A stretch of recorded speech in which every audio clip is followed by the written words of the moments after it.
అందరికి నమస్తే అండి. నేను మీ Ashok Kumar. Welcome to our channel. ఇవాళ మనం డిస్కస్ చేస్తున్న టాపిక్ ఏంటంటే, నిన్న కూడా ఒక వీడియో చేశాను దీనిపైన.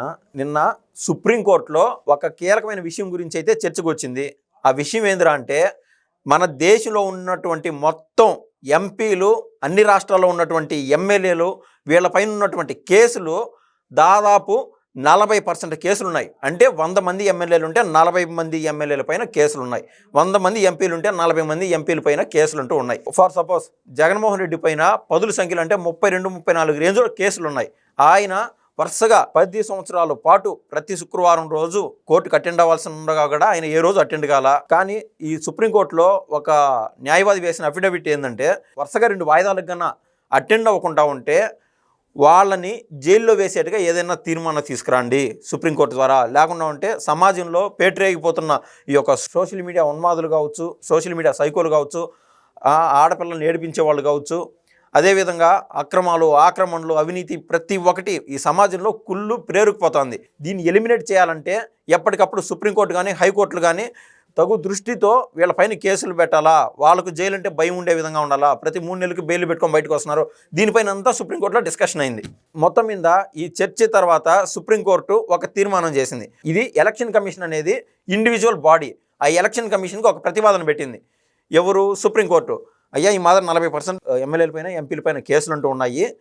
వీళ్ళని ఎలక్షన్లో పోటీ చేయకుండా చేసే అవకాశం అంటూ ఉంటుందా అని ఎలక్షన్ కమిషన్ ఆఫ్ ఇండియాని అడగడం జరిగింది సుప్రీంకోర్టు. సో ఇదంతా ఎలక్షన్ కమిషన్ ఆఫ్ ఇండియా పరిధిలో ఉన్నది. వాళ్ళు ఆలోచన చేసుకొని సాధ్యాసాధ్యాలన్నీ ఏ విధంగా ఆచరించవచ్చు, దీంట్లో ఏ నియమాలు పెట్టచ్చు, ఇవన్నీ ఆలోచన చేసి సుప్రీంకోర్టుకు మళ్ళీ వాళ్ళు చెప్పడం అంటూ జరుగుతుంది.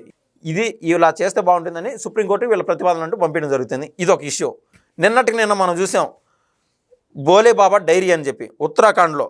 బోలేబాబా డైరీకి మన ఆంధ్రాకి ఏం సంబంధము?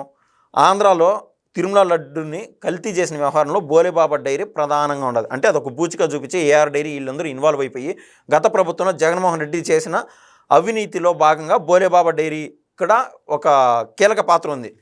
అన్ని పేపర్లో వేశారు.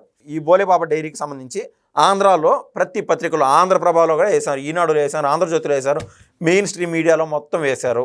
అయితే ఇందాక మనం ఏ విషయం అయితే చెప్పామో, సుప్రీంకోర్టు తీర్పు లేదా సుప్రీంకోర్టు ఏదైతే వివరణ ఇచ్చిందో దానికి సంబంధించి అన్ని పత్రికల్లో, ఒక ఆంధ్రాలో కాదు, తెలంగాణలోను, తమిళనాడులోను, కర్ణాటకలోను, ఉత్తరాఖండ్, ఉత్తరప్రదేశ్, దేశంలో ఉన్నటువంటి ప్రతి ప్రధాన పత్రికలోను, even the Hindu, times of India, ఇటువంటి నేషనల్ మీడియా మొత్తం వేసింది.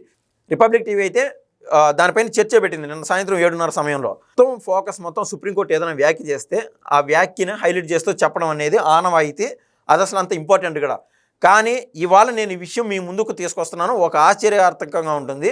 గుమ్మడికాయలు దొంగ ఎవడురా అంటే భుజాలు తడుముకున్నట్లు ఏది సాక్షి ఓడికి ఎందుకు అంత ఉలికిపాటు? కనీసం ఒక్క వార్త కూడా, నేను ఏదైతే 2 విషయాలు చెప్పానో, సుప్రీంకోర్టు ఏదైతే చర్చించిందో అదొక విషయం, అదేవిధంగా ఈ యొక్క బోలేబాబా డైరీ, ఈ యొక్క తిరుమల కల్తీ లడ్డు దానిపైన 4 అరెస్ట్ అయితే కనీసం ఒక్క వార్త కూడా సాక్షిలో ప్రచురణ అనేదే చేయలేదు. వాళ్ళు ఎంతసేపటికి కవిత్వాలు, కథలతోనే నడిపేశారు. దీన్ని బట్టైనా మనం అర్థం చేసుకోవచ్చు అసలు ఈ మంచోడివుడు, చెడ్డోడివుడు, ఉన్నదంటే ఉలికిపాటు ఎక్కువ అన్నట్టు. కనీసం సుప్రీంకోర్టు ఏదైతే వ్యాఖ్యలు చేసిందో కనీసం దానిపైన వేసి ఉండొచ్చు కదా సాక్షిలో. దీన్ని బట్టి మనం అర్థం చేసుకోవచ్చు. సాక్షి అనేది అస్సలు సిసలైన పచ్చ కామెర్ల పత్రిక. మళ్ళీ చెప్తున్నా, సాక్షి అనేది అస్సలు సిసలైన పచ్చ కామెర్ల పత్రిక. ఆయన ఈశ్వరన్న అంటాడు కదా, ఎవరో సాక్షిలో చేస్తూ ఉండే ఈశ్వరన్న, ఆయన అంటే నాకు కొద్దిగా గొప్ప అభిమానం. ఎందుకంటే 10 ప్రశ్నలు వాడివేడిగా వాయిస్తో మాట్లాడుతూ ఉంటాడు. ఆయన కనీసం ఈ విషయం పైన మాట్లాడగలిగే దమ్ము ఉండదా? 10 ప్రశ్నలు కాదు, ఒకే ప్రశ్న. ఈ 2 వార్తలు ఎందుకు ప్రచురణ చేయలేదో అంటే సుప్రీంకోర్టు ఏదైతే వ్యాఖ్య చేసిందో దానికి అసలు ఇంపార్టెన్సే లేదా? ధైర్యం, దమ్ముంటే ఈ వ్యాఖ్య పైన సాక్షి ఈశ్వరం మాట్లాడాలని నేనైతే కోరుకుంటున్నాను. ఇది ఇవాళ ముఖ్యమైన విషయం. మరో విషయంతో మరోసారి ముందుకు వస్తాను. ధన్యవాదాలు.